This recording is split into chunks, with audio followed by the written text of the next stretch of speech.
Jennifer from Flux. Welcome to week 1 of our 2023 Flux Summer Crochet Along. We are going to be making this beautiful blanket together. This is a classic granny hexagon blanket. This is the Summer of Love throw. This is bright, fun, and happy, and just so much fun to work on. As you can see, it's lots and lots of different colors, and the result is just a really fun project that we're going to stitch up together. So for today, it's going to be broken into parts over the next few weeks. There's going to be weeks 1 through 4, and then the last week, week 5, will be sort of a recap of the project. So let's kind of go through some of this stuff today about the project, but we'll start with the schedule first. We're going to talk a little later about all the supplies you'll need, so you'll have a full week to kind of gather up what you need, and then next week we'll jump into the crochet part of the project. So for week 1 today, like I mentioned, we're going to talk about kind of the introduction of the project, the supplies needed, and the schedule of how we're going to break it down. So week 1, kind of the intro and supplies. Week 2, we're going to learn how to make a granny hexagon from start to finish. And then we're going to learn how to connect our granny hexagons. For week 3 of our crochet along, if we scoot our blanket down over here, now I have some ends, I still have to weave in some of my ends, but if you notice here, to give us a nice flat edge of our blanket, we have some half granny hexagons. So for week 3, we're going to learn how to make a half granny hexagon. Let me just zip to the other side here so you can see those as well. We have one here, we have one here. So we're going to learn how to make the half granny hexagon and also how to connect them to our blanket. Both ways, for the full-size hexagons and the half hexagon, we will be using the join as you go technique. So if you're not familiar with that, that's totally fine. We're going to go through it every stitch of the way and step of the way, okay? Now, for our final tutorial week, week 4, we are going to be doing some finish work. So we're going to be taking care of all of our ends from our blanket. And we're also, now I've already started doing this just to kind of show you, we're going to add the top of our blanket. If you notice, we have some lovely points. And we're going to sort of like highlight those points of the blanket by adding a contrasting fun bright tassel to the point of each hexagon. Now these little points will be at the top and also at the bottom of our blanket as well. And then our sides will be filled in with these half hexagons, okay?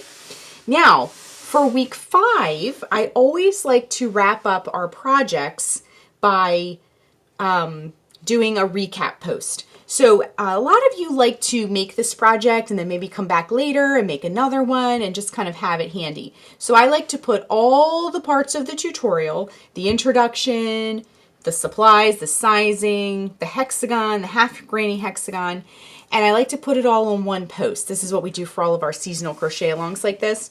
That way you can come back and revisit it and it's all in one spot. The whole project is in one spot. So I thought that would be very handy. So for week 5, we'll kind of have a recap post.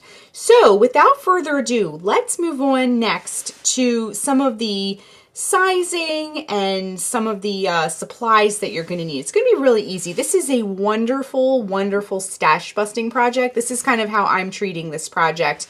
I gathered up a ton of bright color cotton yarn that I kind of had sitting around.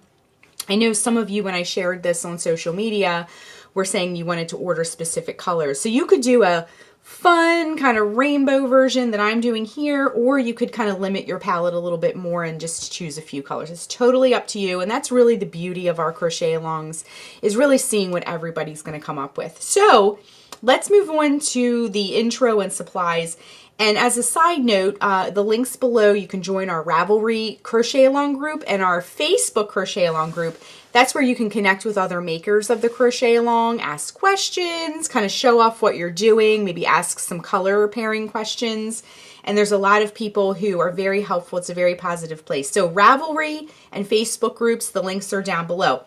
And as always, if you're making this project and you're on social media, be sure and use the hashtag FiberFluxCal to share your work as well. So let's get started on talking about what you'll need for this project now. Okay, first things first, sizing. So this blanket is extremely customizable. Now if we scoot to the bottom where I'm still working on mine, we're going to be adding hexagons on. You can see where the outline of where the next one's going to go. So you can really make this project as wide and as tall as you want. Now my blanket, the finished dimensions are 40 inches wide and 55 inches tall. So I'm doing a row across here of 6 hexagons. So you can see 1, 2, 3, 4, 5, 6. And my height of my blanket is going to be 9 rows tall. So you count a row like this, 1, 2, 3. It's going to be 9 rows tall. So 6 wide, and then 9 rows of hexagons tall. And you can customize this. You can make it 20 hexagons wide and 30 hexagons tall. It's really up to you. Mine's going to be just like kind of like a light summer throw to kind of throw over a chair to add a really fun splash of summer color to my space. But you can really make this as large or as small as you would like it to be. But just to give you an idea of the blanket that I'm making, 6 hexagons wide, 9 hexagons tall, okay? For this project, you'll need a pair of scissors, a tapestry needle. A tape measure is super helpful, especially if you're after a certain size. Now, I will have on the blog a chart of common blanket sizes from baby size or a lovey size all the way to like a king size bed size. So check out the chart using the link below and you can kind of really customize this for whatever size blanket that you need. We're going to be using a 6mm J crochet hook. This is my Furls Odyssey in the turquoise. I'll put the link down below if you'd like to get one for yourself. And as an option, I threw a stitch marker on the table here because if you would like to mark your first hexagon, so I like to kind of mark the first one, just throw a stitch marker in there. So when you're doing later on, when we're joining our hexagons, sometimes we turn to work and we kind of forget where the first one was. So I kind of like to mark like the top one that I've done so I can kind of reconfigure it and look at it the way it's supposed to go. So just as an option, a removable stitch marker might be helpful. Now let's talk about this yarn.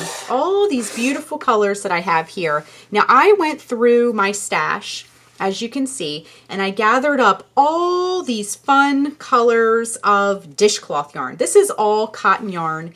It's kind of a variety of brands. Some of this is Red Heart. Some of this is like Peaches and Cream dishcloth yarn. It's all cotton dishcloth yarn.